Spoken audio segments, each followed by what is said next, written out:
Voilà, on est aujourd'hui le mercredi 20 qui se lève, on est le 2 décembre et on reprend donc notre cours, mais avant, le cours sera consacré à la famille Garzon Shoshana, ainsi que pour la réussite donc totale dans tous les domaines de cette famille, et ainsi que pour la guérison totale et définitive de Huguette, de Madame Huguette Rocker. Mais quoi qu'il en soit, un bref résumé. Donc on est arrivé au cours sur Shlomo Ameler, donc on ne peut pas répéter tout ce qui a déjà été dit. Le cours précédent déjà nous a largement fait rentrer dans l'ambiance du problème.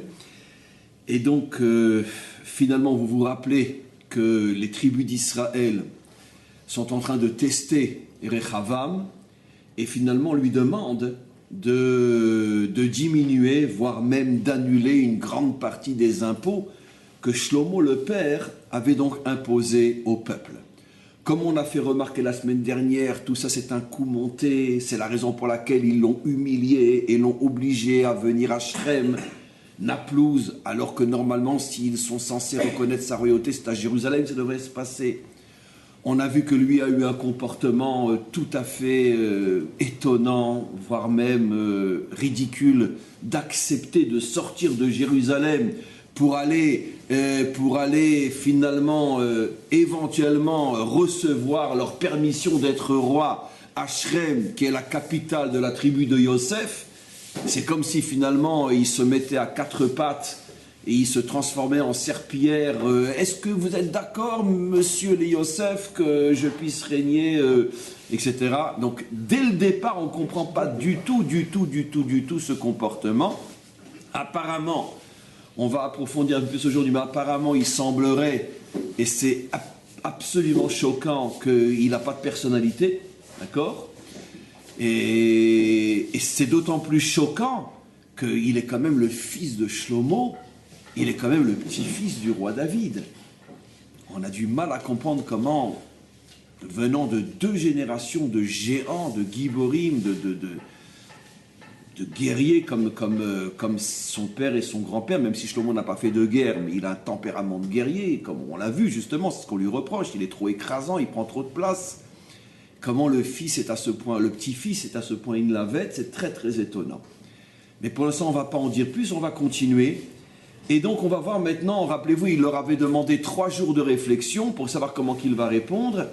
Et maintenant on va voir la suite. Juste encore une petite parenthèse en préliminaire avant de commencer vraiment le cours. N'oublions pas qu'on n'est pas en train de lire l'histoire de nos ancêtres les Gaulois ou les Hébreux, ce qui est pareil. On est en train de lire des textes qui nous donnent des messages qui traversent l'histoire et qui sont même en avance sur l'avenir. Donc on ne va pas lire cette histoire comme un problème technique d'un homme qui prend conseil comment il faut répondre au peuple, mais on devine et on va extraire de ce récit finalement des clés fondamentales qui vont nous permettre de comprendre peut-être aujourd'hui comment les choses se passent, puisque c'est aujourd'hui qu'on étudie ce texte, donc on est obligé aujourd'hui de l'actualiser et de voir s'il nous donne des clés pour mieux comprendre ce qui se passe aujourd'hui. Alors pour l'instant on revient dans le texte. Première chose qu'il fait, il va voir les anciens. Ses conseillers, mais qu'on appelle les anciens. C'est qui ces anciens? Asher ayu omdim et pene Shlomo, Aviv. Ça veut dire que les anciens, les conseillers, qui étaient déjà en place à l'époque de Shlomo. Donc vous imaginez la stature, la grandeur, la puissance de ces gens-là, parce que pour être le conseiller de Shlomo, vous comprenez ce que ça veut dire. Imaginez être le conseiller, l'associé de Einstein. Ça ne peut pas être n'importe qui. Shlomo est appelé le plus chacham des hommes. Déjà, on est étonné de voir qu'il avait besoin de conseillers. Déjà. Mais bon, puisque s'il est le plus chacham des hommes, le plus sage homme, qui peut le conseiller? Bon, on peut répondre que, justement, comme on dit,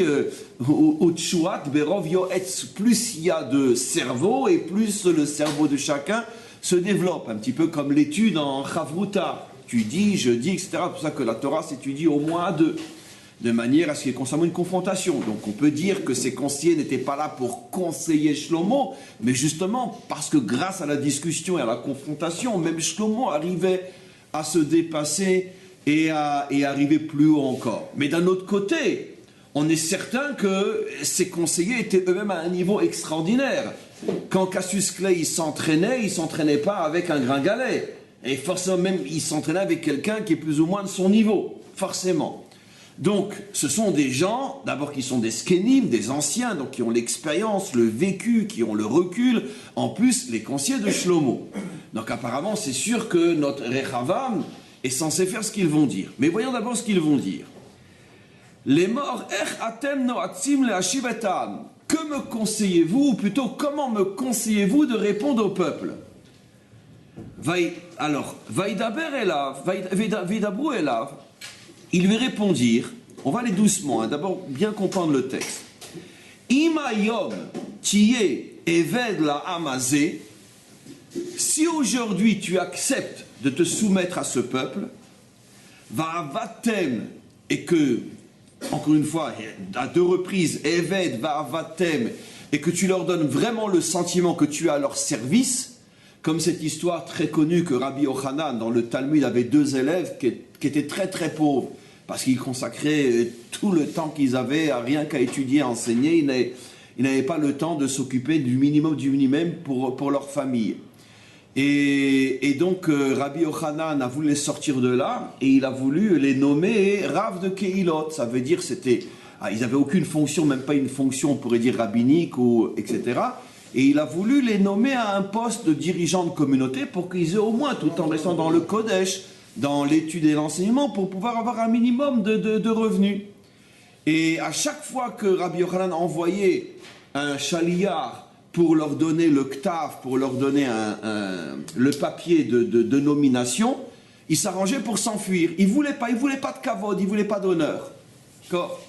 Et un jour, Rabbi Yochanan leur a envoyé un messager leur dire: mais qu'est-ce que vous croyez? Que c'est des honneurs que je vous donne? C'est de l'esclavage que je vous donne, de la havdout que je vous donne. Pourquoi? Parce qu'un vrai dirigeant, il est soumis, il est au service d'eux.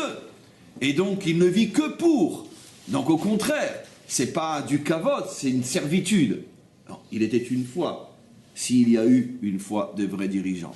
Mais quoi qu'il en soit, donc, c'est apparemment ce que les sages lui disent, oh, si tu veux vraiment que ce peuple reste à tes côtés, alors sois leur serviteur. Le problème est, comme le Malbim va expliquer, c'est que normalement, si effectivement le conseil est soumets-toi à leurs requêtes, et c'est comme ça que tu les mettras dans ta poche, parce que le peuple aime un dirigeant qui donne vraiment le sentiment qu'il est là pour son peuple et pas pour lui. Dans ce cas-là, pourquoi l'expression « Imayom tie eved la amazé » ? Tout de suite une anomalie grosse comme une Himalaya pour quelqu'un qui a des yeux juifs.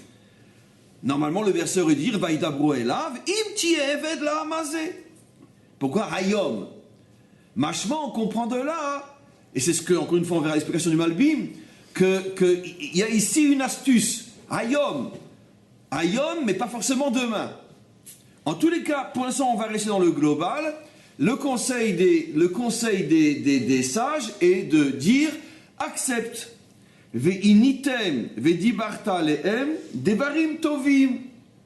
Accepte, parle-leur bien. Et qu'est-ce que tu vas gagner? Mais attends, mais si je montre que je baisse la tête, ils vont m'écraser. Non.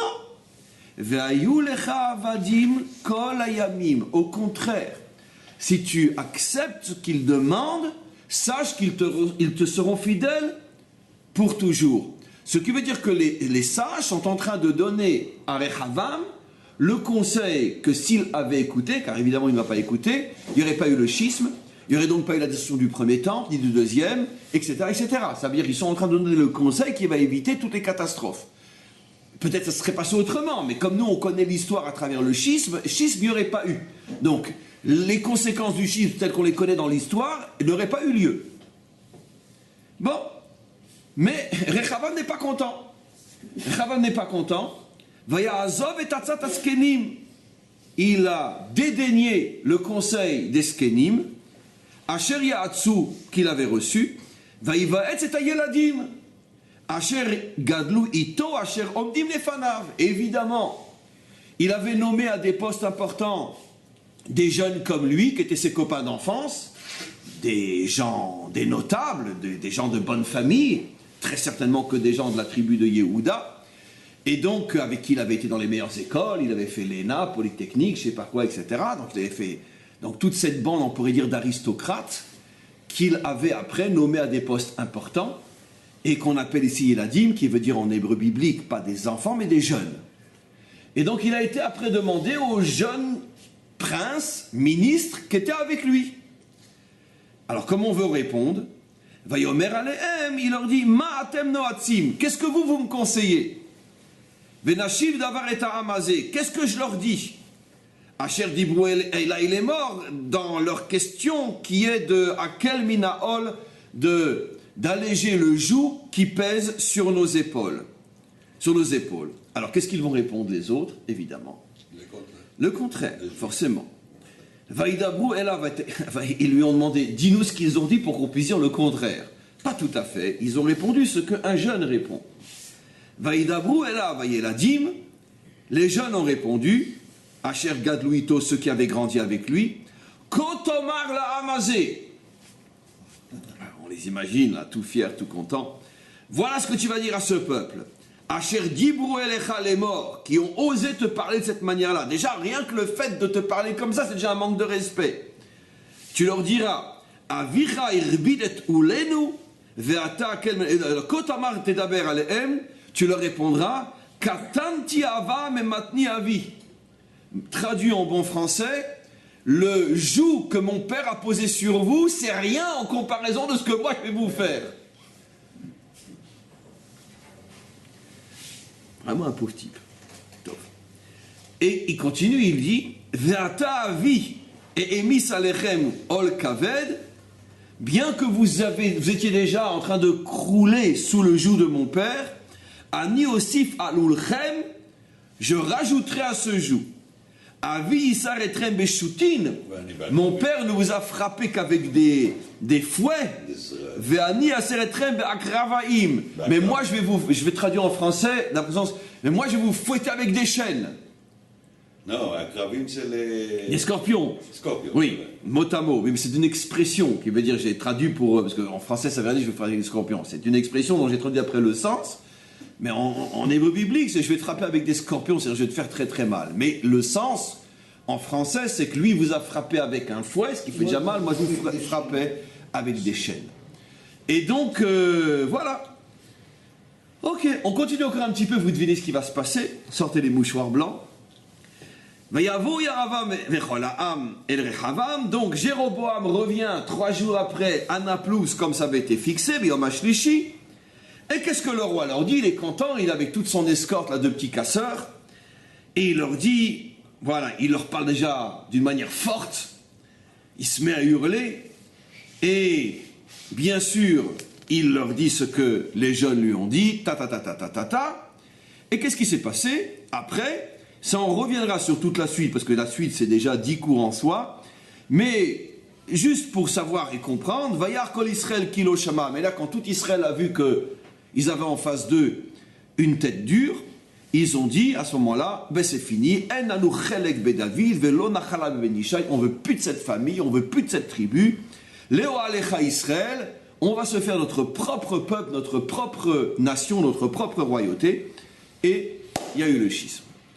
Donc, c'est une affaire extrêmement grave, extrêmement sérieuse, parce que jusqu'à aujourd'hui, on en subit les conséquences. Surtout que n'oublions pas, mes amis, qu'en vérité, dans les coulisses de cette histoire-là, se cache, comme on l'a déjà répété 1000 fois, et ça ne sera jamais répété suffisamment, se cache notre paracha, le cours de demain, la dispute entre Yosef et Yehuda, qui n'a jamais été réparée depuis notre paracha, donc c'est un cours de préparation à demain, providentiellement, qui n'a jamais été réparé, jamais.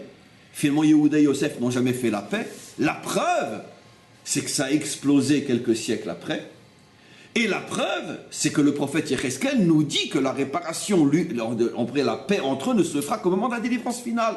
Je prendrai un morceau de bois sur lequel il y a marqué Ephraïm, Ben Yosef, et un morceau de bois sur lequel il y a marqué Yehuda, David, Ben Yehuda, ils deviendront, etc. Et à ce moment-là, ce sera la fin de l'exil. Ce qui veut dire que tous les exils d'Israël et tout ce qui nous arrive jusqu'à aujourd'hui, Parshat HaShavua, Yehuda a vendu Yosef, ils ne se supportent pas. Et l'expression historique de cette dispute, c'est le texte d'aujourd'hui. Donc mes amis, pourquoi je suis obligé de vous rappeler, on pourrait dire, ou vous replacer cette histoire dans un contexte beaucoup plus global qui est finalement l'histoire de notre peuple. Car toute l'histoire de notre peuple a été façonnée par cette dispute entre Yehuda et Yosef. Donc encore une fois, l'expression la plus forte et la plus douloureuse, c'est ce qui s'est passé à ce moment-là, à Naplouse, à Shrem. Donc c'est clair que tous les éléments qui ont amené le schisme sont fondamentaux. C'est pas simplement, comme je l'ai fait en souriant, ils ont dit, ils ont dit, et il a écouté les uns, il n'a pas écouté les autres. Il se cache forcément quelque chose d'extrêmement profond derrière le conseil donné par les sages et le conseil donné par les jeunes. Il se cache forcément quelque chose de très profond dans le choix dramatique qu'a fait Rechavam de choisir le mauvais conseil, ce qui a amené le schisme. Qu'est-ce qui se cache derrière tout ça? Alors avant de voir le Malbim, on va commencer à notre niveau à essayer de détailler, de comprendre, parce que ça sera plus facile après de rentrer dans le Malbim, parce que il faut savoir que les maîtres d'Israël, comme le Malbim ou d'autres, quand on lit leurs commentaires, il y a tout un sous-entendu énorme, que si on n'a pas capté, on a du mal à comprendre le fond de leurs réponses. Et donc c'est pour ça qu'avant de voir un commentaire, il faut bien s'y préparer. Sinon on ne voit rien, c'est de la lecture, de la traduction, comme malheureusement souvent c'est le cas dans différents enseignements. Donc comme nous on veut comprendre ce qui se passe, on va essayer de se mettre dans le bain du problème. À votre avis, qu'est-ce qui a dérangé Rechavam? Parce que c'est un idiot, c'est sûr, mais pas à ce point-là. Qu'est-ce qui a dérangé Rechavam de faire ce que les Skenim lui demandaient de faire? Je précise pourquoi la question est une bombe atomique, ma question. Enfin, c'est pas la mienne, c'est la question de tous les maîtres.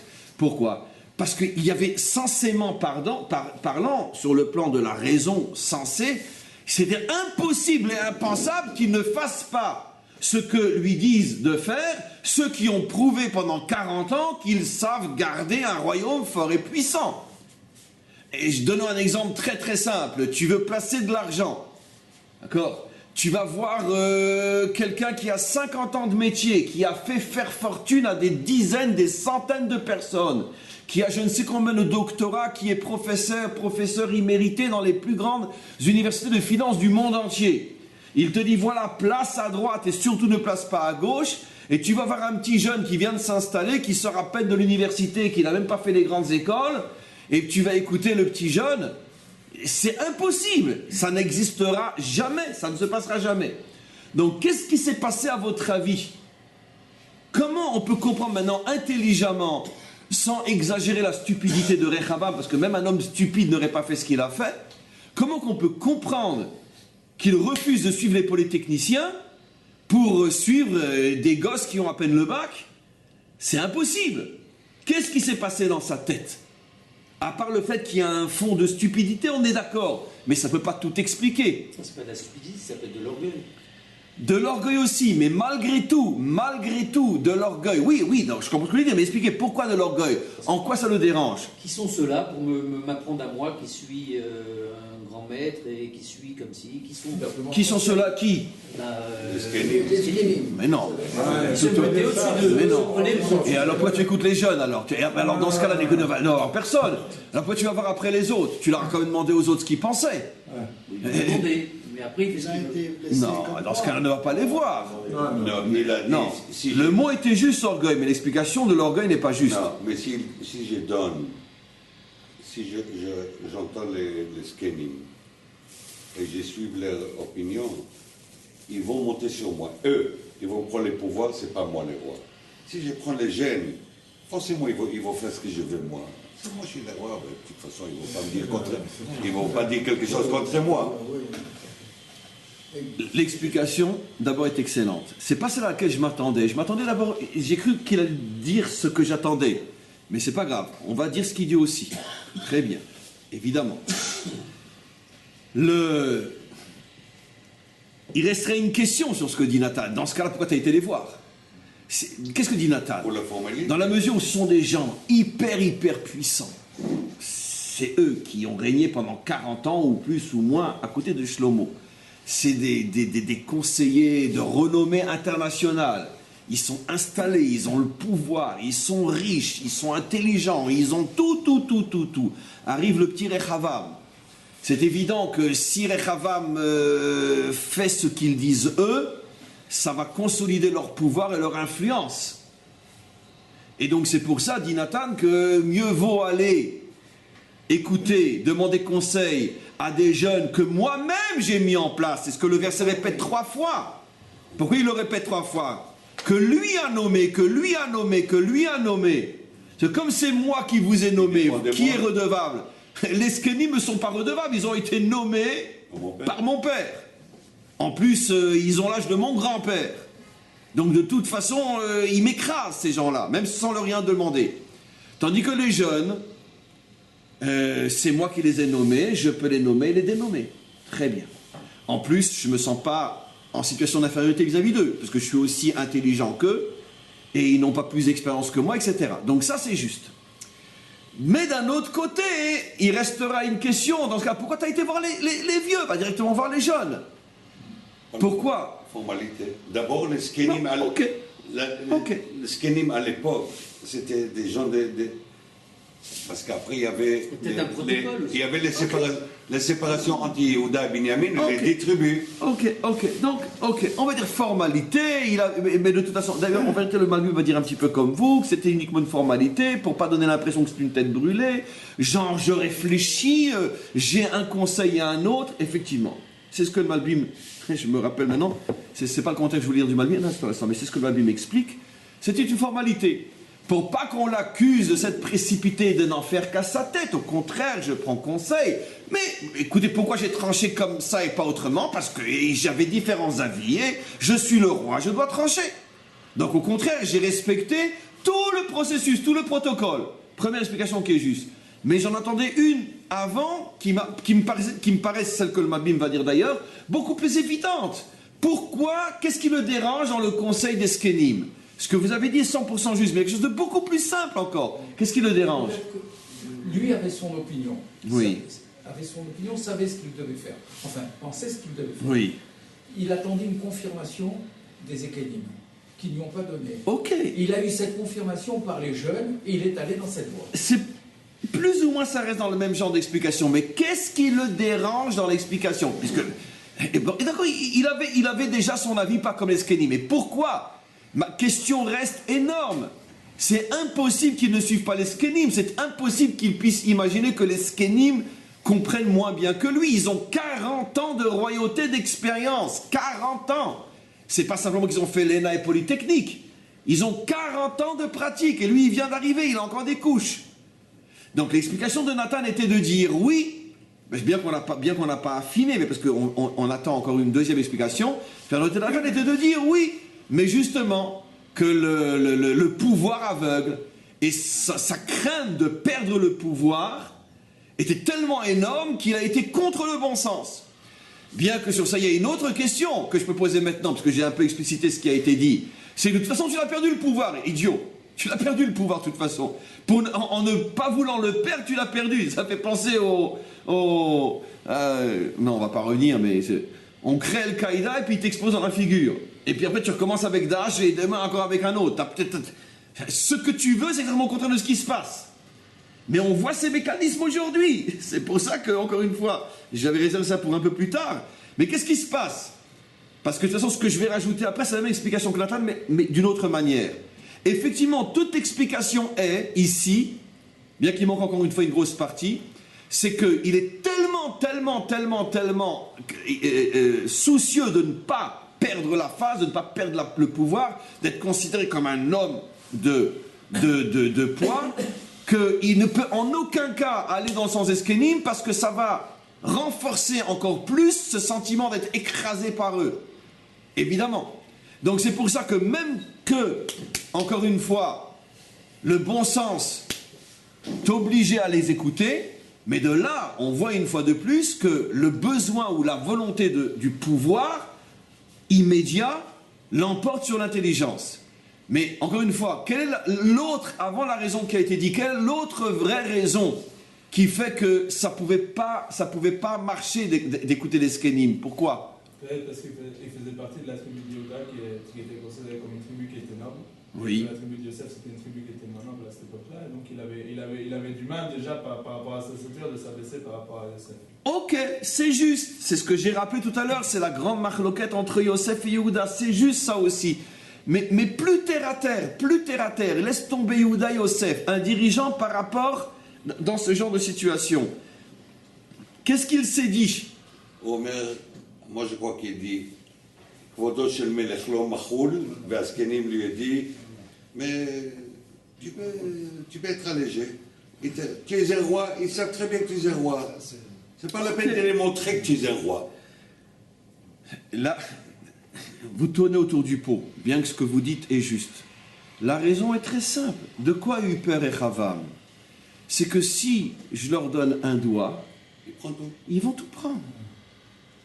Donnons un exemple simple dans la vie de tous les jours. Des parents avec un enfant adolescent. C'est le problème qu'on a tous les jours. Des deux associés, deux amis, un homme et une femme. L'un ou l'autre ont des revendications. Quelle est la crainte de celui qui doit accepter? C'est que si j'accepte une fois, je ne sais pas où ça va m'amener. Mais dans la vie de tous les jours, c'est toujours le grand dilemme. Qu'est-ce qui s'est passé? L'une des causes essentielles de la Deuxième Guerre mondiale, l'une des causes parmi des milliards d'autres, l'une des causes, d'accord, c'est que le monde, l'Europe, a mal, on pourrait dire, réagi justement au piège que Hitler a tendu à l'Europe pour les tester. J'envahis les Sudètes avec une bonne excuse que la majorité de la population de toute façon est allemande. Donc à la rigueur je ne fais que reprendre ce qui est à nous. Et comment vous allez réagir? Et chacun avait son interprétation différente. Hitler s'est dit, s'ils ne réagissent pas, j'ai la confirmation que c'est des poules mouillées et j'ai l'autoroute devant moi. Et eux se sont dit, quoi? C'est que quoi? Eux se sont dit quoi? Il restera tranquille si on lui donne ça. Voilà, on va lui donner ça, il va nous foutre la paix. Surtout que sa revendication est plus ou moins fondée. C'est vrai que la majorité de ces populations-là étaient allemandes. Et donc... S'il y a des problèmes, on donne les juifs. Voilà. Et voilà. De toute façon, c'est toujours gratuit, les juifs. On les donne toujours. Imaginez ce qui se passe aujourd'hui, le deal entre le monde et l'Iran. C'est la même chose. D'accord? Si on refuse, ça risque d'être pire.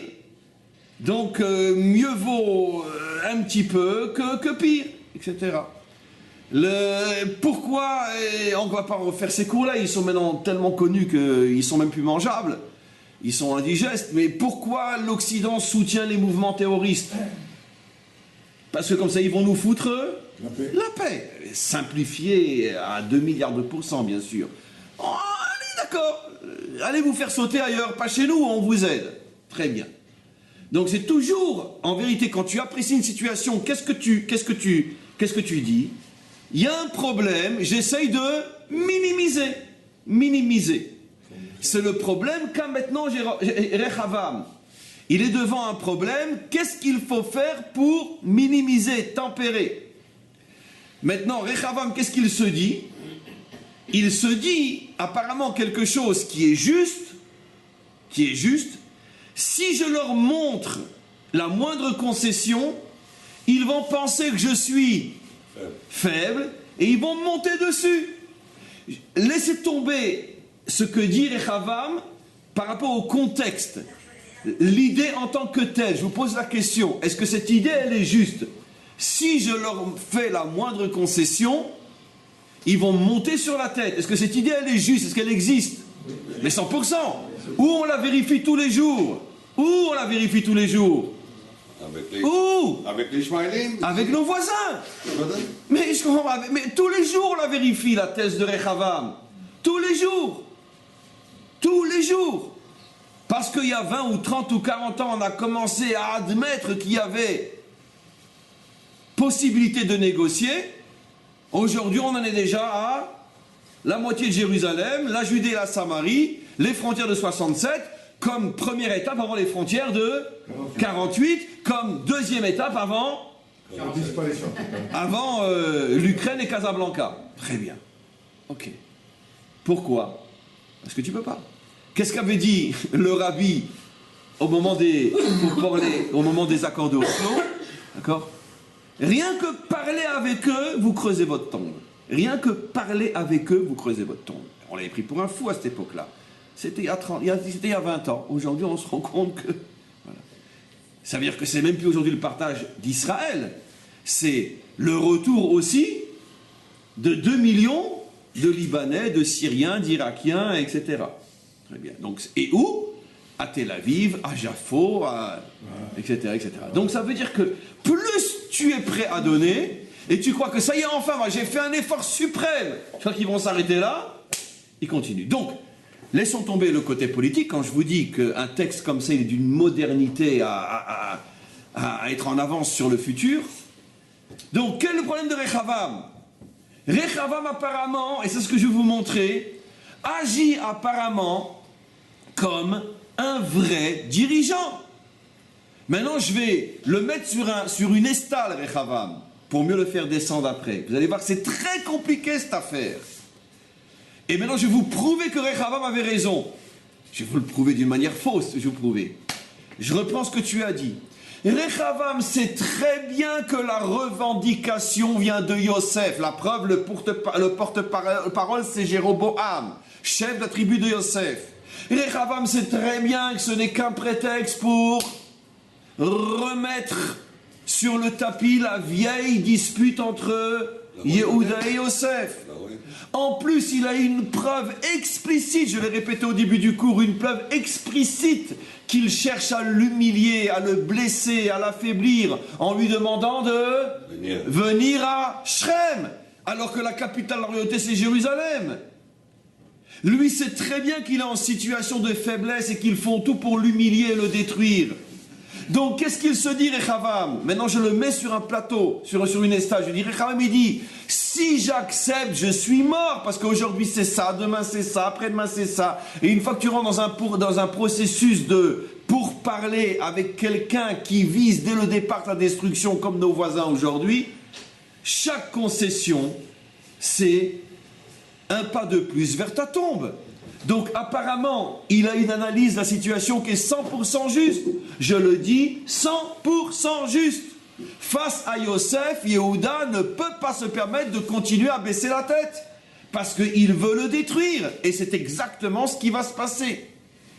Alors maintenant, ça c'est la véritable explication pourquoi Rechavam ne pouvait pas accepter ce que disent les Skenim. Alors, encore une fois, c'est très différent que ce que Nathan a dit. Ce que Nathan a dit, c'est juste aussi. On verra comment relier les deux. Mais moi, je donne une autre explication qui est celle du Malbim, que Rechavam avait peur de montrer le moindre signe de faiblesse. Maintenant, une fois qu'on a compris ce que j'ai dit, on ne comprend plus du tout ce que disent les Skenim. Comment les Skenim peuvent lui dire de baisser la tête? Mais les Skenim, ce sont les conseillers de Shlomo. Donc ils sont tous de la tribu de Yehuda. Vous imaginez pas que Shlomo va prendre autour de lui des conseillers d'autres tribus. Parce que les affaires se gèrent en famille. Et donc ce sont tous des gens, bon j'exagère quand je dis de Yehuda, mais tous des gens qui sont de véritables et fidèles, dévoués serviteurs. Donc ils sont là pour servir la cause de la royauté de Yehuda. Donc comment se fait-il qu'il lui donne un conseil qu'il est sûr et certain qu'il ne pouvait pas accepter? Regardez comment le Malbim m'explique, c'est un chef-d'œuvre. Tu veux une question? J'avais une question par rapport, mais les Skelim, ils n'ont pas dit d'être toujours d'accord. Il dit Ayom Alde. Voilà, c'est ce qu'il va dire. Regardez maintenant ce que dit le. Regardez, on va lire le Malbim, vous allez voir, c'est fabuleux, mais d'un autre côté, ça dérange, vous allez voir. Yafé Amrou Chazal. Combien nos sages ont eu raison de dire sur cette histoire-là, Stirat Skenim Binyan, que quand les sages, les vrais, détruisent, en vérité, ils construisent. C'est-à-dire, il dit tout ce que j'explique. Ou plutôt, j'ai expliqué ce que veut dire cette phrase-là. C'est vrai qu'apparemment, ce que demandaient les Skenim, c'était une stira, dans les deux sens, destruction et une claque, dans le visage de Rechavam. Comment les Skenim ne comprennent pas qu'il ne faut surtout pas baisser la tête devant Yosef. Ils ne comprennent pas ça. Mais nos maîtres qui ont su lire cette histoire disent non, c'est vrai que ça avait l'air d'être une stira. C'est vrai qu'apparemment Rechavam avait raison. Mais en vérité, leur intention était de construire. Parce qu'un vrai sage, il sait comment construire, même lorsqu'il donne un conseil qui apparemment est apparemment contraire au bon sens, donc destructif. Regardez ce qu'il va expliquer. Leur conseil était en vérité trop sage pour Rechavam. Il était effectivement trop limité pour comprendre la subtilité de leur conseil. Parce que ce conseil-là, il était très rusé et très malin.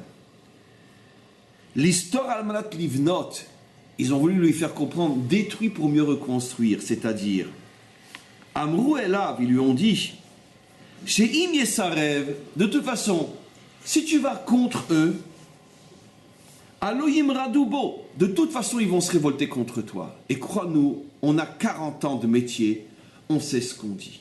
On n'investit pas dans l'euro parce que l'euro, il va s'écrouler. Alors, investissez dans le shekel, c'est la seule monnaie sûre, aujourd'hui et surtout demain. Plus d'euros, les amis. Bon, c'est un rabbin qui vous le dit, mais un rabbin qui sait de quoi il parle. Donc, en principe, encore une fois, eux ne se trompent pas. Ils disent à Rechavam, écoute, de toute façon, on comprend pourquoi tu ne veux pas céder. Tu as théoriquement raison. Effectivement, comme il ne faut pas céder. Mais de toute façon, sache que si tu leur dis que tu ne veux pas céder, ils vont de toute façon se révolter. Donc, résultat, nul. Qu'est-ce qu'on va faire? Écoute-nous. Regardez ça. Il dit comme ça. Il continue. On est d'accord avec toi que si tu fais la moindre concession, combien tu es prêt à donner, combien tu n'es pas prêt à donner, ils finiront par te bouffer tout cru. Donc qu'est-ce que les Skenim veulent faire comprendre à Rechavam? T'es coincé, mon vieux, parce que tu as 100% raison. Si tu fais la moindre concession, ils te bouffent tout cru. Mais d'un autre côté, si tu leur dis pas de concession, ce qui est juste, de toute façon, tu vas régner tout seul. Donc, ça sert à rien. Comme je dis toujours, comme dans un couple, d'accord? Mieux vaut avoir tort, enfin, dire qu'on a tort, mais continuer à vivre à deux, que dire j'ai raison, mais tu le dis tout seul. Donc, il y a des fois, il faut savoir dire, mais ça, bon, baisse la tête. Parce que ça t'arrangera à quoi après d'avoir la tête haute et t'es tout seul, regarder comme un nul dans la glace. Donc, c'est ce qu'ils disent. T'as raison, mais d'un autre côté, il y a des fois où même quand on a raison, il faut savoir ne pas le dire. Parce que qu'est-ce que tu vas gagner? Alors qu'est-ce que je fais? Demande Rechavam au Skenim. Il dit comme ça. Avala etza, suis notre conseil. Chez Yaftiar la emioter, tu sais quoi? Donne-leur l'impression que tu es prêt à leur donner ce qu'ils veulent, et plus encore. Écoutez ça. Yoter Macher Rotzim va leur dire que non seulement tu es prêt à baisser les impôts, mais comme grâce à Dieu l'État est tellement riche, rappelez-vous qu'à l'époque du roi Salomon, on ne se baissait même pas pour ramasser un sac d'or, c'était honteux. Tu dis que tu es même prêt à rembourser une grande partie des impôts prélevés. Chaque famille, selon le nombre de personnes, va avoir droit à voilà, Victoire Léoumi, à Sécurité sociale, etc. Regarde comme ça, tu vas les surprendre en disant que finalement tu es tellement d'accord avec eux que tu es prêt à donner et donner encore. Dis-leur que effectivement vous n'êtes pas au service du roi. Dis-leur que c'est toi qui as leur service. Et donc, donne-leur le sentiment que ce qu'ils te demandent, c'est quelque chose insignifiant. Mais c'est quoi? C'est ça que vous me demandez? Mais moi j'étais prêt à beaucoup plus encore. Comme quelque chose d'évident, mais vous n'avez même pas besoin de me demander ça. Vous pensiez que j'allais continuer à prélever de tels impôts avec les milliards et les milliards qu'on a en réserve, on a de quoi tenir pendant 2000 ans sans travailler, et on va encore vous demander de l'argent, mais vous êtes fous. Ou Bezeyarviar, qu'est-ce que tu vas gagner en leur montrant cette attitude-là? Chez Yaref, Roucham, Medavar, tu vas dégonfler le ballon. Parce qu'en vérité, tout ce qu'ils cherchent, c'est ta peau. D'accord? Vous savez, c'est ce qu'on appelle en français ne pas mettre de l'essence dans le feu. Il y a des fois, quelqu'un, il t'agresse, mais en vérité, il t'agresse, rien que ce qu'il veut, c'est que quoi? Tu répondes. Tu réponds pas ou tu lui dis, ah oui, t'as raison. Tu l'as tué, pourquoi? Mince, alors je voulais la bagarre. Ah oui, t'as raison, oui, t'as absolument raison. T'as raison, absolument. Moi, ça m'arrive souvent comme ça. Je mets un petit truc. Mais des fois, je reçois vous imaginez des mails de grosses critiques sur mes cours. Tu as dit, t'as pas dit, la référence, tu l'as pas compris, etc. Parce que vous ne savez pas tout ce qu'il y a dans les coulisses derrière ces cours-là. Alors, quand je sens vraiment que la personne stam, elle veut parler, qu'elle s'en fout de savoir qui a raison, stam, je dis, mais c'est effectivement, je me suis trompé, etc. Je corrigerai la prochaine fois. Il me lâche. Parce qu'en réalité, il se fout royalement de savoir qui a raison. Rien qu'il veut, c'est te taquiner. Ah, mais c'est t'as raison, t'as raison. Qu'est-ce que je fais? Je vais donner du crédit à un imbécile. T'as raison, je me suis trompé, c'est pas grave. Comme ça. Donc, Bekitsour, c'est ce qu'il leur dit de faire. Eux, le problème, c'est pas les impôts. Le problème, c'est de te descendre. Dégonfle le ballon, dis-leur que tu leur donneras tout ce qu'ils demandent et plus encore. Et on continue. Au Kacher Yaktin et Tadavar, Yamlichou Stam. Et quand ils vont voir que tu es une bonne patte, donc ils vont renoncer à toutes leurs revendications en se disant, bon, c'est sûr qu'on obtiendra tout de cet homme-là, et ils vont accepter ta royauté. Et donc, et une fois que tu seras bien installé, parce que le peuple aura reconnu ton pouvoir, ils ne pourront plus faire marche arrière après. Après, tu te comporteras comme tu veux. Et ce sera trop tard, ils ne pourront plus se révolter, parce que maintenant, il y a le temps pour se révolter. D'accord? Mais après, ce sera trop tard. Ben oui, évidemment. Qu'est-ce que fait un dirigeant nul au moment des élections? Parce qu'il sait que maintenant, ça se joue. Après, il fait ce qu'il veut. Il est parti pour 4 ans, pour 8 ans, pour 10 ans, etc. Qu'est-ce qu'il fait? Je veux dire, s'il est intelligent et qu'il a de bons conseillers, il sait lire dans les pensées de l'électorat, et avant même qu'il ne demande, il leur promet des choses auxquelles il n'aurait même pas pensé ou osé demander, et voyant ça, d'accord? Ah, mais c'est exactement l'homme qu'il nous faut. Une fois qu'il est au pouvoir, qu'il est protégé par la Constitution, par les lois, etc., il fait ce qu'il veut. C'est ce que font tous les dirigeants depuis avant même la création du monde. Mais on dit qu'un politicien, il promet des choses, mais il ne promet pas d'accepter ses promesses. Bien sûr. De réaliser ses promesses. Bien sûr. Donc, qu'est-ce que les Skenim sont en train de lui dire de faire? Bien que ce n'est pas si simple que ça. Ben, tout simplement de la basse et sale politique. C'est très choquant. Mais c'est ça, la royauté, ça. Oui, mais on va essayer d'expliquer parce que c'est très choquant. Finalement, le Malbim explique que les Skenim lui ont donné le conseil de rouler le peuple, d'être un fin, sale, dégueulasse politicien. Voilà. Non, un survivor. Il dit soit un survivor. Non, mais il faut que tu gardes ta royauté, tu ne peux pas faire autrement. D'accord, mais donc... Mais tu joues dans leur jeu. Donc, ça veut dire, en français, à la Dinovitch, d'être un fin, subtil, rusé, dégueulasse politicien. En français, on dit... Ça veut dire... En français, on dit pnéador qui pnéakelev. Ok, mais encore une fois, vous êtes quand même d'accord avec mon interprétation. Finalement, qu'est-ce qu'on est en train de voir dans ce texte-là? Eh bien, de la politique à l'état pas pur, que c'est pas pur, à l'état sale, à l'état impur. De la politique à l'état impur.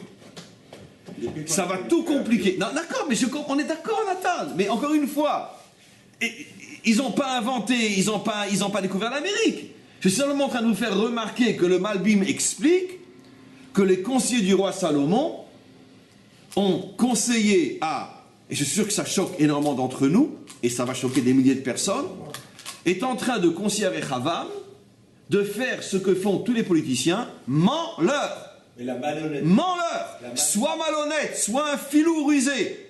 Défends ta peau. Promets-leur tout et ne donne rien. Voilà. Mais c'est ce que vous dites, vous le faites aussi. Pourquoi? Quand vous répondez à certaines personnes qui vous Vous lui dites, vous avez raison, et la discussion est close. Bravo, mais il y a quand même une différence énorme. Oui, d'abord, C'est que pas moi, j'établis pas une relation avec cette personne-là. La différence, elle est plus fondamentale que ce qu'il y a de plus fondamental au monde. Moi, c'est quelqu'un à qui je dois rien, il me doit rien. Je sais qu'il vient pour m'embêter, t'as raison, lâche-moi les baskets, c'est fini. Mais là, on parle d'un roi qui va diriger un peuple, qui va établir avec eux une relation, un contrat, un échange, qui est fondé sur la confiance, sur le respect. Mais il n'y avait pas Et dès donc, le départ. et donc, un instant, et donc automatiquement, je ne peux pas dès le départ construire une relation avec un peuple sur lequel je suis censé régner pendant des décennies sur une base de mensonges, dit dans un autre domaine. Je ne peux pas dire à une femme qui a aussi, à part le fait qui a pour moi la chance d'être très riche, je ne peux pas lui dire, je ne peux pas jouer le jeu de ne pas savoir qu'en vérité qu'elle est riche, et que de lui faire la cour, et de lui faire le grand amour et le grand jeu, tu es belle, tu es la femme de ma vie, etc. Et je la fais tomber dans mon filet séducteur, rien que pour récupérer son pognon. Parce que je ne peux pas vivre avec quelqu'un, une relation qui se construit apparemment sur la confiance et le respect, alors que dès le départ je l'ai roulé, ce qui m'intéressait c'est uniquement son fric. Et puis une fois qu'elle sera mariée et qu'elle sera entre mes mains, je l'envoie paître et je garde son argent. Je peux pas. C'est ce que les conseillers, encore une fois, un politicien ne fait que ça. Ils ne font que ça. Ça n'existe pas un politicien qui ne fonctionne pas comme ça. Ce qui est en droit de m'étonner, de nous étonner, c'est que finalement, deux choses. D'abord que finalement, c'est quand même, encore une fois, les conseillers du roi Salomon. Ils avaient un bon maître. Et deuxièmement, alors la vraie question, c'est comment se fait-il que Rechavam ne l'a pas fait? C'est tellement évident. Maintenant, on ne comprend plus. Quand on comprend Rechavam, on ne comprend pas les Skenim. Quand on comprend les Skenim, on ne comprend plus Rechavam. Finalement, qu'est-ce qu'ils lui ont dit? On veut exactement ce que tu veux, mais ta méthode n'est pas la bonne. Ta méthode n'est pas la bonne. On veut exactement ce que tu veux. Ça veut dire que qu'est-ce que les Skenim ont dit? Je vais moderniser. Ils ont dit, celui qui est le plus grand de tous les dirigeants du style Zaken dans notre génération, vous savez qui c'est? Bibi Netanyahu. Qui c'est à part lui? Shimon Peres. Mais non, dans notre génération, je vais parler dans notre pays. Obama. Quand Obama veut détruire l'État d'Israël, qu'est-ce qu'il fait? Il signe avec l'Iran, mais qu'est-ce qu'il fait? Il donne 3 fois plus d'argent à l'État d'Israël, dans l'armement, etc., etc. Ça veut dire que qu'est-ce qu'il fait? Il donne l'impression de quoi? Que mais non, mais c'est impossible, je suis avec vous. Et puis en vérité, derrière, il construit tout le contraire. En se disant que de toute façon, l'Amérique ne va pas mourir si elle donne 3 milliards de dollars de plus. Et de toute façon, avec ces 3 milliards, qu'est-ce qu'ils feront face à une bombe atomique? Donc, voilà. Donc, je ne comprends pas comment Rechavam n'a pas accepté. Car ils sont en train de lui apprendre comment être une vraie crapule. Fais comme tout le monde, promets. Il voulait rester honnête. Comment? Il voulait rester honnête. On va s'en sortir comme ça? Certainement pas. Il ne voulait pas être comme son père, parce que ces Skenim, ils avaient un bon maître, Chacham et Koladam. Les pères aussi, il a fait. Pourquoi les peuples ne sont pas venus à Shlomo en lui disant: ah, mon fils, tu prends trop d'argent de chez nous, il vient chez son fils. Oui. Pourquoi je ne sais pas chez les pères? Parce qu'il devait sans doute être plus Parce brisé qu'il encore. faisait exactement comme les Skenim. Ok, mais Il a roulé les peuples, alors ils avaient un bon maître. Ok, Il a dit, alors on soit peut quand on continuer aussi David, et on peut dire ça sur Dieu Non, aussi. non, on ne peut pas dire sur Mais David, ça. Non. On peut dire ça sur Hachem aussi. Hachem, ça fait des millénaires qu'il lui connaît son peuple élu, mais il nous transforme en cendre, en savon, et machin, etc. Mais ça ne me dérange pas, allons jusqu'au bout. Non, mais d'ailleurs, David il était tout à fait différent il n'avait pas essayé de répondre. Qui? David et Shlomo. Shlomo, il avait 40 ans de kiff. Ok, mais c'est... Il a bien régné, il a roulé les peuples, il a bien fait. Ok, donc Shlomo était... Donc, il a pas roulé conclusion, Shlomo était une sale ordure, les Skenim Non, sont j'ai pas des dit sales... ça, j'ai dit c'était un roi. Non, La vous royauté. ne me répondez pas, Ah. mais moi j'ai pas peur des mots. La royauté, c'est la politique. Mais la Vous politique, avez c'est- dit il y a des jours. Mais Elle n'ayez est pas, sale, la mais politique. n'ayez Bon, pas c'est peur très des bien. mots. Et la politique, c'est dégueulasse. Mais Non. dites-le. Très bien. Donc Shlomo était dégueulasse. Non. Nekitsu. Ok, très bien. Voilà. Ok. Très bien, ok. Donc, moi, ce qui me gêne, c'est que, je vais vous expliquer ce qui me gêne. C'est que si Rechavam avait écouté les Skenim, il n'y aurait pas eu le schisme. Et donc, l'histoire ne se serait pas passée comme on l'a connue. Et la Torah met en évidence, ça sera les prochains cours, que Rechavam a fait une grave erreur de ne pas suivre les Skenim. D'ailleurs, les commentaires le disent. Quelle mouche l'a piqué. Au point que le Malbim est tellement choqué par le fait qu'il n'a pas écouté les Skenim, que le Malbim conclut, c'était tellement évident qu'ils abondaient dans son sens à lui, ils voulaient son bien à lui, ils voulaient encore plus que lui ce que lui voulait. Seulement ils lui ont dit, tu te trompes de forme, écoute-nous, on est encore plus avec toi que tu l'imagines. Vous comprenez? Et donc, le Malbim est tellement choqué. Qu'est-ce qui lui a pris à ne pas accepter, qu'il lui a dû dire, bon, c'est une xéra, alors c'est la réponse religieuse insupportable. Bon, c'était une xéra mina shamaim, parce que Hachem voulait le schisme, parce que ça fait partie de son plan, et donc il a aveuglé Rechavam, pour que pas qu'il voit à quel point les Skenim étaient de son côté. C'est bon, c'est une réponse religieuse, classique, quand on ne sait plus quoi dire, on dit c'est le bon Dieu. Très bien, ok, ça ne me dérange pas, parce que c'est vrai. Mais quoi qu'il en soit, au niveau... Comment? Oui, d'accord, mais encore une fois, mais qu'est-ce que je vois, moi, de la réponse du Malbim? C'est qu'il n'y a aucune réponse concrète possible. Parce que c'est trop facile, vous comprenez? Je veux dire, encore une fois, je ne suis pas en train de critiquer le Malbim, vous comprenez pas mal. Je veux dire, d'un autre côté, les maîtres d'Israël font tout pour comprendre et expliquer. Et puis quand ils comprennent bien, bon, c'est Hachem. C'est très bien, ok, très bien, je suis d'accord, c'est le Malbim. Mais d'un autre côté, qu'est-ce que je comprends, moi, de ça? Que sur le plan de la raison humaine, il n'y a aucune compréhension, aucune logique, dit le Malbim. Comment Rechavam n'a pas compris qu'ils étaient là pour le sauver? Et donc il a commis une erreur, voulue, programmée par Hachem. Mais alors moi, une fois que j'ai ça devant les yeux, je me dis, ben non, moi je ne suis pas d'accord. Parce que moi, je préfère mourir debout que vivre à genoux. C'est-à-dire que, apparemment, si Rechavam n'a pas suivi le conseil des Skenim, eh ben, je trouve que c'est très bien. Je trouve que c'est très bien. Pourquoi? Parce que si demain, quelqu'un vient me trouver et il vient me dire, écoutez, Ravdinovitch, vous avez un... Et combien de fois c'est arrivé? Vous avez un franc-parler, vous êtes des fois un petit peu agressif, des fois un petit peu grossier. Et vous savez, si vous mettiez un petit peu dans votre vin, si vous changiez un petit peu votre manière de parler, vous auriez des dizaines de milliers de personnes en plus qui vous écouteraient. Qu'est-ce que je réponds à chaque fois? Mais je ne cherche pas à ce qu'on m'écoute. Je cherche à être moi-même. Qui veut écouter, écoute. Qui ne veut pas écouter, qu'il aille ailleurs. Je ne suis pas le seul rat sur Terre. Je ne suis pas là pour faire des pirouettes à qui que ce soit.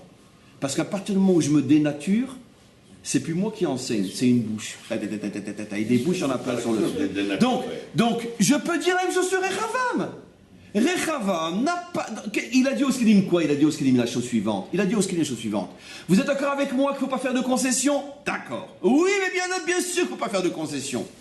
Seulement, vous dites que je dois leur donner l'impression que je vais en faire pour ne pas en faire. Et moi, je préfère leur dire dès le départ que j'en ferai pas. Nekuda.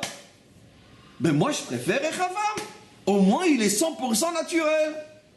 Il va pas commencer à faire des drailles et à faire croire ce qui est faux. Je préfère Rechavam, qui n'a aucun sens politique, plutôt que de vieux renards aiguisés à la politique, mais qui sont dégueulasses. Parce que c'est dégoûtant de dire à un peuple, on va faire ce que vous voulez, en sachant que je ferai strictement rien de ce qu'ils veulent. Nathan n'arrête pas de dire c'est la politique, mais je suis d'accord avec Nathan. Mais ça, c'est dégueulasse. Et moi, j'ai pas envie d'être un politicien. Je préfère être ce que je suis. La faute de Rechavam, c'est qu'il a précipité les temps. Oui, ça y est. J'explique. Il aurait dû faire comme Skenim, qui lui a dit, après 40 ans que tu seras roi, tu pourras faire tout ce que tu voudras.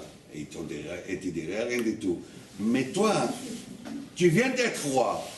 Déjà, tu veux le décapiter. Tu n'es pas ton père. Ton père, il a décapité son Ramakan quand il avait 13 ans. Mais toi, tu es pas Shlomo Ameler, tu ne veux pas faire ça. 11 ans.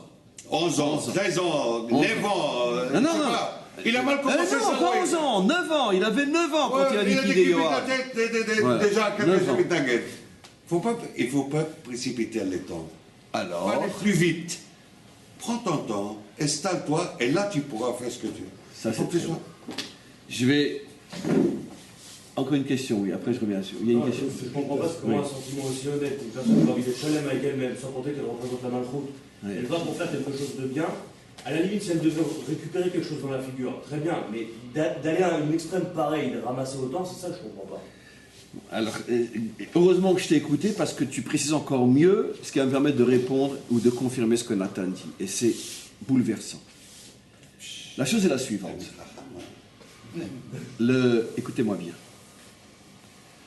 Qui c'est qui a le droit pas dans le sens moral, mais le droit dans le sens logique, de dire non, je ne cède pas parce que je ne vous laisserai pas me monter sur la tête. Je suis un dirigeant, c'est ma fonction, c'est ma mission, je suis un roi, et sur ça, il n'y a aucune revendication possible, c'est un roi légitime. Quel dirigeant légitime a le droit de dire c'est comme ça, un point, c'est tout? Le roi.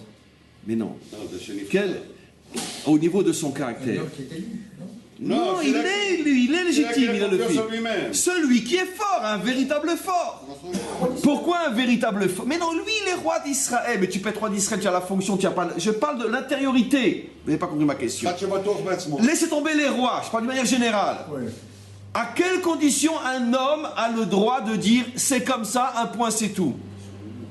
Si c'est quelqu'un qui a la force de ses convictions. Oh, celui qui a le peuple Pourquoi? derrière lui. Parce que s'il a la force, mais avant tout, pour avoir le peuple, il faut d'abord être un homme fort. On suit pas les nuls. Le peuple ne suit que deux genres de personnes. Les menteurs, c'est-à-dire tous les politiciens aujourd'hui, ou les forts. Les forts dans le sens... Non.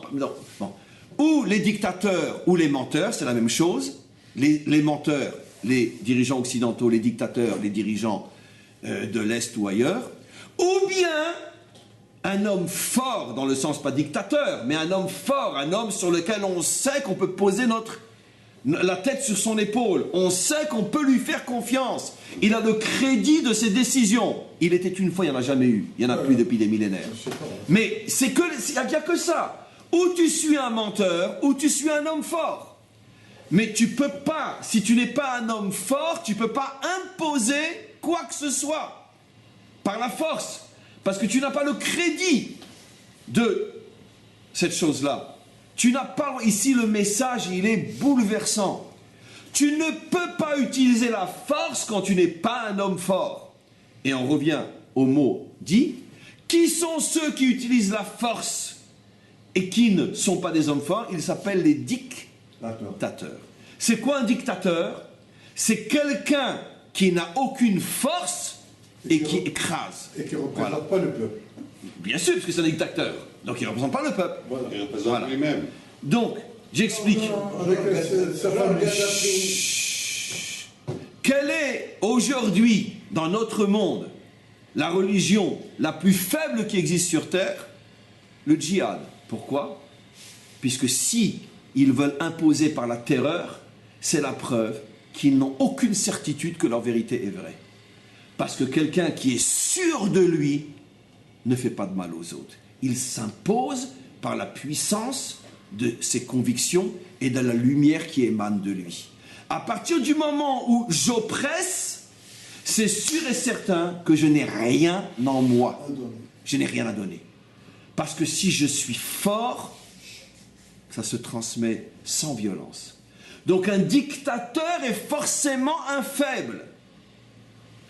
Les Skénim disent maintenant, et vous allez voir l'implication dans notre monde moderne, les Skénim disent à Rechavam, t'es un fort toi? T'as peur de ton ombre? Moi j'ai pas peur de mon ombre. D'où vous savez? Qui vous l'a dit? Eh bien, ben oui, parce que t'es une lavette, t'es un rien du tout. Quoi? Il te demande de venir à Shrem. Je reviens à ce fameux passage qui est la clé de tout ce passage-là. Toi, roi d'Israël, roi de Yehuda, tu quittes Jérusalem pour aller leur demander de te nommer roi à Shrem. Non mais attends, ça veut dire quoi? Ça veut dire quoi? Donc tu n'as pas de caractère, mon vieux. Tu n'as pas de caractère. Tu as tellement peur qu'ils t'échappent que tu leur as fait leurs 4 volontés, tu es parti à Shrem. À partir du moment où tu es parti à Shrem, tu as montré que quoi? Que tu n'as pas de caractère. Un homme qui n'a pas de caractère n'a pas le droit de jouer au fort. Ça devient Hitler, ça devient djihad, ça devient Staline, ça devient tous les oppresseurs qui sont en vérité des faibles. Parce que quand tu fais du mal, c'est que tu as peur, c'est que tu es faible. Donc les Skélim lui disent, voilà, et maintenant je reviens à ce que Nathan a expliqué. Il dit la chose suivante. Tu sais quoi? Tu as besoin de mûrir, mon vieux. Tu as besoin de quoi? Et vous allez voir, c'est d'une beauté inimaginable. Moi, j'ai descendu les Skélim, mais en vérité, non! J'ai pas arrêté Dieu là en vous disant, mais mince, ils sont dégueulasses. C'est normal qu'on les suive pas. Mais non, c'était pas ça. Écoutez-moi, maintenant, vraiment, c'est notre Torah, la vraie. Qu'est-ce que les Skélim lui disent? Ils lui donnent un conseil qui est moral du début jusqu'à la fin. Il n'y a rien de dégueulasse. Mais non. Ils lui disent la chose suivante. Merci, maître du monde. Écoute, si tu vas par la force maintenant, c'est du stalinisme. C'est du djihad. D'accord? Quand on a un gosse comme toi, à qui on change encore les couches, on ne s'amuse pas à faire le djihad. D'accord? Donc qu'est-ce que tu vas faire? Tu as besoin de gagner du temps, mon vieux. Tu as besoin de te renforcer. Tu as besoin d'être quelqu'un qui a le crédit de ce qu'il impose. Et donc, pour l'instant, qu'est-ce que tu vas faire? Dégonfle le ballon. Dis-leur oui. Et après, tu vas t'installer, tu vas apprendre à être un roi, tu vas devenir fort. Et quand après tu leur diras non, ça sera non dit par quelqu'un qui a le crédit de son nom. Parce que tu te seras habitué à devenir un roi. Donc en vérité, moi, pourquoi j'ai explosé tout à l'heure? J'ai dit, mais c'est dégueulasse. Mais non, c'est pas dégueulasse. Pourquoi? Parce qu'ils lui ont... le conseil n'était pas de vivre comme un menteur. Ce que font tous les politiciens. Le conseil était de gagner du temps jusqu'à ce que tu deviennes un véritable leader. Et quand tu seras un véritable leader, et que tu leur diras, finalement, j'ai dit, mais je ne dis plus, quand ils verront que ça sort de quelqu'un qui a des monétines, qui a du crédit, finalement, ils feront ce que tout le monde fait. D'accord? Voilà. Donnons un exemple. Entre un homme et une femme, d'accord? L'homme, il veut se la jouer, il veut régner à la maison. D'accord? Mais en vérité, je veux dire, c'est un nul. Ça ne peut pas marcher, c'est impossible. Mais en vérité, je vous pose la question, il ne faut pas que les femmes entendent ce cours-là. Parce que je vais dire maintenant, je vous pose la question, une femme, une vraie de vraie, dans son fond intérieur, qu'est-ce qu'elle veut en face d'elle? Que son mari soit un vrai. Parce qu'une femme dans sa nature, ça ne la dérange pas du tout de dire, mon mari, j'ai besoin de tes épaules pour y mettre ma tête. Arrêtez, j'en supplie. Une femme, une vraie, ça ne la dérange pas du tout de faire comprendre à son mari que elle est là il est là parce qu'elle a besoin de lui. Ça ne la dérange pas. Alors pourquoi elle explose? Parce qu'elle est en face d'une fillette qui se prend pour un mec. Mais à partir du moment où elle a un homme devant elle, mais elle sera la première à lui dire, mon mari, je suis là pour te servir avec amour et respect. Et ça ne la dérange pas parce que dans sa nature, la femme, elle a besoin de ça. Le problème, c'est qu'elle n'a pas de mec devant elle. Et c'est pour ça qu'elle explose. C'est ce que les Skénim sont en train de dire. Je pense que j'amène ça à un couple. C'est un conseiller matrimonial qui dit à l'homme, écoute, t'as que des histoires à la maison. Elle te menace de divorcer. Elle va prendre la porte. Arrête de jouer au mec. T'es pas un mec. Baisse la tête, dis-lui oui, fais ses 4 volontés, gagne du temps jusqu'à ce que tu apprennes à devenir un mari. Et quand tu seras un mari, t'inquiète pas, tu pourras dire non quand tu penses qu'il faut dire non, et elle te dira oui mon mari tu as raison, parce qu'une femme, c'est ni le oui ni le non qu'elle cherche, c'est elle veut un roi à ses côtés, Nekuda. Et bien c'est exactement ce que les Skénim ont dit à Ravam. Ils n'étaient pas dégueulasses, mais non, c'était des vrais Skénim. De vrais sages. Et là où je ne suis pas d'accord avec Shlomo, et Shlomo aussi n'était pas un dictateur. Je n'ai pas dit que tout ce qu'il a fait est bien. Il n'y a que le bon Dieu qui ne se trompe pas. Shlomo a fait des tas d'erreurs, mais au moins il avait le crédit de ses erreurs. C'était un mec. Quel mec c'était? À 9 ans, et qu'à dire qu'il n'était pas comme nous on était, peu importe. Mais quoi qu'il en soit, Shlomo était un homme véritable, un homme de pouvoir véritable. Et donc automatiquement, qu'il ait fait des erreurs, mais c'est évident, heureusement qu'il en ait fait. Heureusement qu'il a fait des erreurs, sinon on n'y croirait pas à l'histoire de Shlomo. Comme on croirait à l'histoire de personne. Vous savez bien que les Juifs ne supportent pas un homme parfait. Donc heureusement qu'il a fait des erreurs. Mais il avait le crédit de son pouvoir.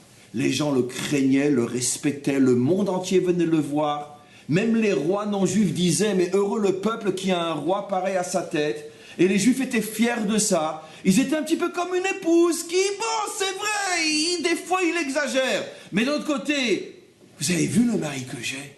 Lui, je peux lui faire confiance. Il y a le moindre problème, il est là pour le résoudre. Mais c'était pas le cas de David. Et c'était 100 fois plus David encore. David était encore plus que Shlomo. Il a pas eu le droit. Un instant. Et donc, tandis qu'après vient Rechavam, et Rechavam, lui, n'avait pas le caractère de Shlomo. Mais les Skenim savaient qu'il pouvait s'il prend le temps. Il pouvait. C'était ma question que j'ai demandé. Comment c'est possible que le fils et le petit-fils de David et Shlomo étaient à ce point nuls? Non, au contraire. Les Skenim étaient de vrais conseillers. Ils ont dit à Rechavam, mon fils, tu as la trempe de ton père, avec une petite différence. Tu n'y es pas encore. Laisse-nous t'aider à le devenir. Donne-nous encore 3, 4, 5 ans et on fait de toi un nouveau Shlomo. Donc pour l'instant, baisse la tête. Ma question était, mais c'est dégoûtant de mentir. Non, c'est dégoûtant de mentir quand tout le pouvoir politique est fondé sur le mensonge. Mais là, c'était un mensonge provisoire pour mieux devenir un roi. Et la preuve que ce que je dis est aussi vrai que la Torah du Sinaï, c'est que c'est ce que nos maîtres nous disent. Dans le Shlom Bayit, c'est le problème ici, un problème de Shlom Bayit, le Shlom de la maison, un homme a le droit, et une femme pareille, des fois de ne pas dire toute la vérité pour préserver le Shalom. Comment on peut nous autoriser à ne pas être authentique? Pourquoi? Parce que ce n'est pas ici l'apologie du mensonge, mais c'est au contraire l'apologie de la construction du couple. Pour l'instant, vous n'êtes pas ni toi ni elle au niveau de vous dire des vérités, parce que vous n'avez pas, on pourrait dire, suffisamment de force pour encaisser. Il y a des choses qu'au bout d'un an de mariage, si la jeune mariée ou le jeune mari entend, c'est le divorce sûr. Après 20 ans, allez, on a suffisamment construit entre toi et moi pour que ces choses-là au contraire, non seulement ne me vexent plus, mais au contraire, ah, je te remercie de me l'avoir dit, mon chéri, parce que c'est vrai, je n'avais pas vu ce problème-là, je vais corriger. Merci, mon mari, merci. Mais pas 30 ans avant. C'est-à-dire que pendant 30 ans, je ne lui dis pas ce que je pense qui ne va pas bien. Je lui fais croire que ça ne me dérange pas, parce que je suis en train de gagner du temps, je suis en train de construire la relation. C'est pas que je suis en train de mentir. C'est ça ce que les Skenim ont dit à Rechavam. Prends le temps de construire ton crédit face à ce peuple. Et là, on comprend donc qu'en vérité, c'était extrêmement subtil, c'était d'une sagesse incroyable. C'était des gens extrêmement honnêtes qui voulaient véritablement le bien de Rechavam. Et lui, effectivement, s'est très très mal comporté. En ce sens que quoi? Qu'il n'avait vraiment pas la hauteur de comprendre une telle subtilité. D'accord? Un peu comme, malheureusement, je reviens à cet exemple-là, 99% des cas que l'on rencontre aujourd'hui, de jeunes couples qui, au bout de 2 ou 3 ou 4 ans, divorcent. Et pourquoi? Parce qu'ils ont 100% raison de divorcer. Pourquoi? Et parce qu'effectivement, ils n'arrêtent pas de me dire des choses blessantes. Et donc, effectivement, voilà. Et quand tu vas essayer de dire, quand tu essayes de dire à la fille ou au garçon, mais vous ne pouvez pas vous taire un petit peu? Enfin, j'aimerais bien vous voir à ma place, monsieur le rabbin, mais vous vous rendez compte comment ils se comportent avec moi? D'accord, mais tais-toi un petit peu, attends encore. Tu as raison, mais un petit peu de temps. Il est trop fragile encore maintenant pour que tu lui dises cette vérité-là. Alors supporte pour sauver ton couple, supporte. Non, aujourd'hui, les jeunes ne sont plus capables de supporter. Je veux tout de suite, tout de suite, tout de suite, tout de suite. Génération micro-ondes, mariage micro-ondes, et finalement, voilà. Donc, c'est exactement la faute que Rechavam a fait. Qu'est-ce qu'il a fait, Rechavam? Il n'a pas voulu attendre le temps qu'il fallait pour se construire. Il a voulu tout de suite être considéré comme un roi. Tous les pièges que je vous ai tendus, les Shem Shamaïm, étaient que c'est lui qui avait raison dans le fond. Mais qu'est-ce que les Skenim lui ont dit? Un homme doit mériter d'être à la hauteur de ses vérités. C'est pas parce qu'une chose est vraie que tu as le droit de te battre pour. Tu dois être à la hauteur de tes vérités. Et toi, Rechavam, tu n'es pas encore à la hauteur de ces vérités. Et donc, la faute de Rechavam, c'est une répétition une fois de plus de la faute de toutes les générations, la précipitation. Quelle était la faute de Adam? Il a eu raison de manger ou non? 100%. Cet arbre-là, comme vous le savez, lui était réservé pour le plus haut, le plus saint, le plus puissant de tous les repas de Shabbat, le 4e. Alors pourquoi c'est une faute? Il s'est précipité. Justement, comme c'est quelque chose de très haut, il faut que tu sois à la hauteur. Tu n'es pas encore à la hauteur. Il va falloir que tu attendes de passer le Shabbat. Et Motzei Shabbat, tu pourras manger. David et Bathsheba. David avait raison de prendre Bathsheba? 100%. C'est d'elle que sort le Mashiach. Alors pourquoi c'est une faute? Précipitation. Rechavam avait raison de dire au peuple, c'est moi qui décide et pas vous? 100%. Pourquoi c'est une faute? Précipitation. C'est toujours le même problème. La faute de précipitation. Oui. Moshe, il y avait une question? Oui, ce sont des épreuves de motivation. C'est-à-dire que le Baruch Hu, il envoie par l'intermédiaire des Skenim, etc., des signaux pour que, enfin, le futur roi puisse comprendre qu'en fin de compte, il faut qu'il mature très très vite pour pouvoir arriver. Ce sont des épreuves qu'on a tous dans la vie et que tous les peuples auxquels tous les peuples passent, et malheureusement, il envoie des dictateurs, etc., pour que le peuple puisse comprendre. Ce sont des épreuves de maturation. Toute l'histoire humaine est le macro de cette histoire-là. Ça veut dire que qu'est-ce que cette histoire nous montre? La vérité, les bonnes intentions, la justesse, les analyses justes, etc. Tout ça ne suffit pas. Faut-il encore avoir la stature de la vérité, la maturation? Et quand un homme veut absolument faire avancer des choses qui sont vraies, mais n'a pas le niveau de le faire, c'est la catastrophe. Et on revient toujours au même problème. C'est qu'en vérité, on n'est pas sur terre pour savoir ce qui est vrai ou faux. On est sur terre pour être à la hauteur de ce qui est vrai et faux. Et ça, c'est le grand péché des hommes, c'est qu'à partir du moment où ils captent une vérité, ils ne se soucient absolument pas de savoir si il y a un temps à attendre, un chemin à parcourir, une maturation, etc., etc. Et on s'est aimé, on voudrait que le soir même l'enfant naisse. Non, ça prend 9 mois et ça prend du temps, etc., etc. Et c'est toujours le même problème. Voilà, on va s'arrêter là pour aujourd'hui et on continue donc demain cours de Paracha Bezrat Hashem.